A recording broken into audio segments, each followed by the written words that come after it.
So, it's really quite simply the most important word, for those of you in business or finance, know the most important word is not income, expense, asset, liability. The most important word in the English language for the rich is a word called cash flow. You've got to know where the cash is flowing. So what a rich person is doing is controlling cash flow. So if money comes from an asset into your pocket, it's an asset. So very simply, when I was 9 years old, my rich dad said, assets put money in your pocket whether you work or not. Okay, repeat after me. Assets put money in your pocket whether you work or not. Okay? And very simply, liabilities take money from your pocket. Okay? So what does a liability do? It takes money from your pocket. Okay? So the way you know you have an asset or a liability is very simply this. If let's say you're married with 3 kids and all this stuff, and you stop working, the money coming in is money from an asset, and the money going out is money from a liability. So if you happen to have a little house sitting over here, and it's sucking cash out of your pocket every month, it's a liability. And that's what I was saying. And I got hammered for that in the press. Today, with the subprime mess, you know, it's proven that millions and millions and millions of people who thought they were buying the asset, the American dream, were really buying a liability. And it's not that real estate is good or bad. You see, on the other side of here, if you move this house over here, and every month after paying all your expenses, it puts money in your pocket, then it's an asset. So anything can be an asset or a liability. It's not real estate. It's nothing like this. You know, I write this book here, and it's been on the New York Times bestseller for almost 7 years now. And every year it puts several $100,000 in my pocket, whether I work or not.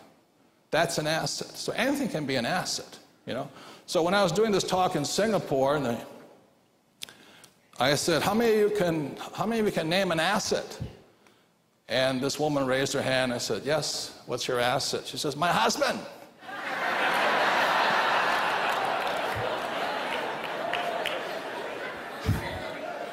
And I said, no, ma'am, I'm talking about an inanimate object. She says, well, he's inanimate.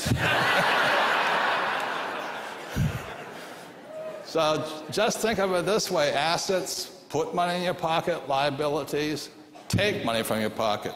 So this was the big difference between my poor dad and my rich dad. My poor dad was always telling me to get a high-paying job. Now, nothing wrong with it. You got people like jobs and all this. And my rich dad was very simply telling me, acquire assets. So when I left the Marine Corps in 1974, I had nothing, zero, no money. But I knew I had a plan. I knew what I was going to do. And the number one thing I was going to do was build my business. Second, I was going to buy real estate. And third, I was going to buy paper assets. Today, I also commodities, gold, silver, oil, and gas. Okay? So all I work hard to do is build businesses, develop real estate, invest in stocks, bonds, and I have oil and gas, gold, and silver. That's what I work on. So what makes the rich rich is not the school they went to and all this. It's what quadrant, what do you work in? Do you work in this, or you work in here? Okay, so this is where financial IQ starts from, is I focus my time here. I don't care if I make any money. I really have very little interest in money. I want to acquire assets. And that's what my wife and I focus on. And then in 1997, I wrote Rich Dad, Poor Dad and explained what I was doing. And very simply, that's it. So the next thing here was this from my rich dad, is called the quadrant. And I think it's the most important book for people wanting to make changes. And the quadrant stands for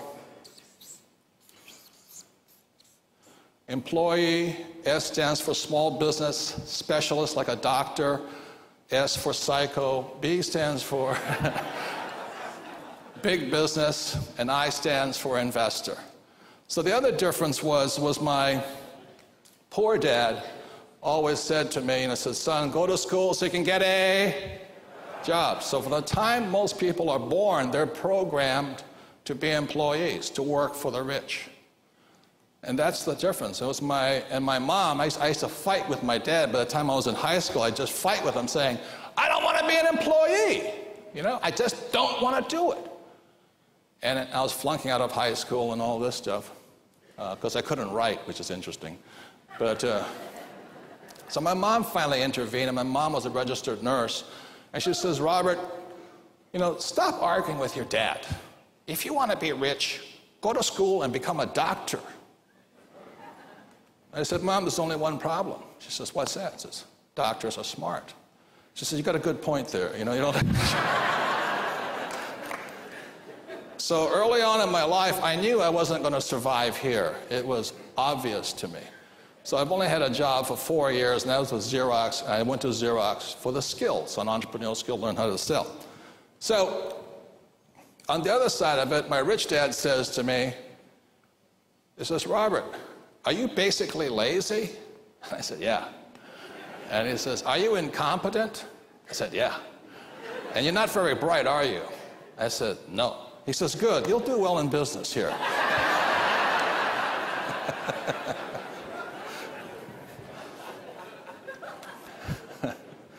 So if you look at this side, my primary focus is to start businesses. I have a gold mining company in China, a silver mining company in Paraguay.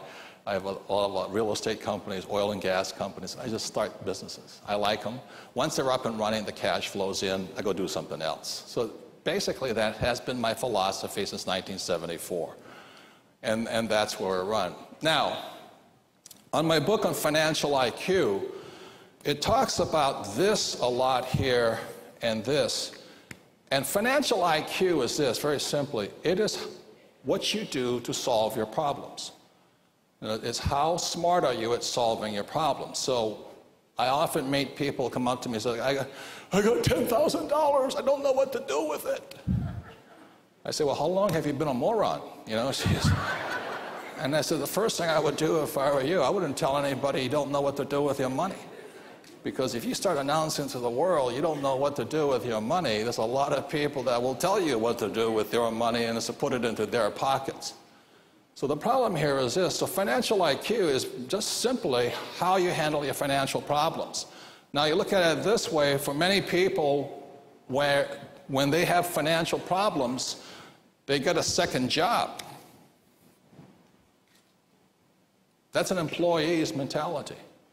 I don't get a second job, I start a second business. There's a difference in the mindset of how a person handles a problem, okay? There's a reason for that. Another financial IQ is this. How do you protect your money? The biggest predator in the world is the US government. They will take your money. The problem with making money in this quadrant here and this quadrant here is that these are the most highly taxed quadrants. Now, I'm not against paying taxes. I'm just not want to let them go without a fight somewhere along the line. So the problem with these guys here is they're taxed to at least about 50%. And over here, these are the doctors, lawyers, and accountants. They're taxed horribly. It's just terrible. The laws are horrible for these guys. Over here, I can pay 0% and 0%. The most important thing you can tell your friends is get off your butt and start your own business. Even if it's at home. Even if it's on your dining room table. Kim and I, my wife, started Rich Dad, Poor Dad on our kitchen table. And at a pizza parlor. We had a great time. You know.